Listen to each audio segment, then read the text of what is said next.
Welcome back to Liftoff, your home for space, science, and the future of technology. Today we're diving into a story that feels like something out of science fiction. But it's all real, and it just happened. In under 24 hours, SpaceX pulled off not one, but two major satellite launches deploying two competing fleets of orbital internet satellites. One was for their own Starlink constellation. The other? For Amazon's Project Kuiper, their direct rival in the race to beam internet from space. This kind of back-to-back launch day isn't just impressive, it's historic. Early in the morning of July 16th, while most of the US was still asleep, a Falcon 9 rocket thundered into the sky from Cape Canaveral, Florida. Aboard were 24 Kuiper satellites, the first major deployment for Amazon's long-awaited constellation. This mission, officially called KF-01, was more than just a payload delivery. It marked the beginning of Amazon's entrance into the space-based internet market, a field that, until now, SpaceX has largely dominated. It's also an interesting twist in the commercial space landscape, one tech titan launching satellites for another. In this case, Elon Musk's SpaceX boosting Jeff Bezos's vision for Kuiper. Let's pause there.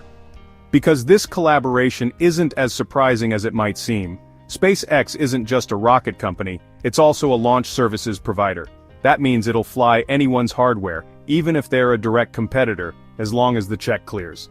For Amazon, it's a way to hit regulatory deadlines. The FCC requires Kuiper to launch at least half of its planned 3,236 satellites by July 2026. Today's launch pushes their count to about 78.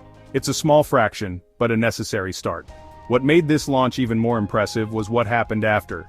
Just 8.5 minutes following liftoff, the Falcon 9's first stage made a flawless landing on the drone ship, a shortfall of gravitas, stationed in the Atlantic Ocean.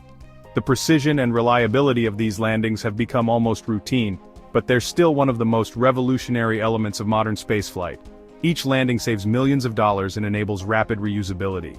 Now, that was just part one. Only 12 hours later on the opposite coast, SpaceX launched again, this time from Vandenberg Space Force Base in California. This second mission carried 26 Starlink V2 Mini satellites, the latest iteration in SpaceX's own expanding constellation.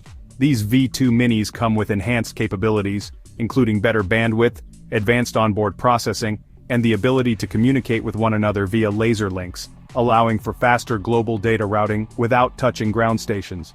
This launch also came with a milestone. It marked the 140th landing of a Falcon 9 booster and the 475th successful booster recovery overall.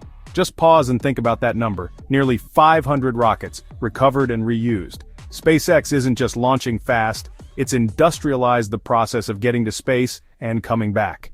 So why does all this matter? Because this isn't just a show of force, it's a signal. We are in the midst of a new space race, not for the moon but for the skies around Earth.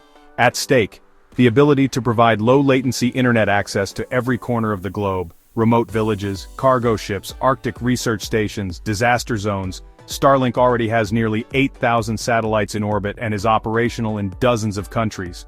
Kuiper is just starting but has the backing of Amazon's cloud infrastructure and global logistics.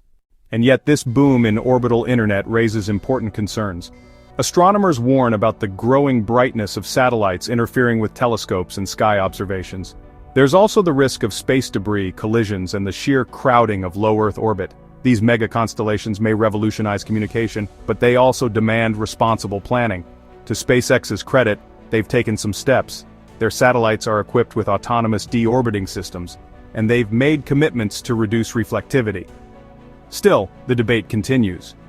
What is the cost of progress when it means changing how our night sky looks forever? Perhaps the most fascinating part of this story is how intertwined competition and cooperation have become. SpaceX, in one day, advanced its own satellite empire while helping a rival build theirs. That's the new space economy in action, fast, relentless, and pragmatic. If you've got cargo and the money to send it up, SpaceX is your ride, even if you're Jeff Bezos. So what happens next? Amazon will likely follow up with 2 more Kuiper missions before the year's end to stay on track. Meanwhile, SpaceX's cadence shows no signs of slowing. Their ultimate goal? Tens of thousands of satellites, seamless global coverage, and integration with everything from aviation to emergency response. What we saw on July 16th wasn't just 2 launches, it was a glimpse into the future of the internet, one where orbital highways carry our data instead of undersea cables. It was a statement. This isn't a side project. it's infrastructure, and it's being built faster than ever before. What do you think? Can Amazon catch up? Will Starlink remain dominant? And what happens when the sky is filled with satellites from dozens of companies? Let us know your thoughts in the comments. We read everyone, and if you enjoyed this deep dive into the future of broadband and boosters, be sure to like this video, subscribe to Liftoff, and ring the bell so you never miss a mission. Thanks for watching, and as always, we'll see you in orbit.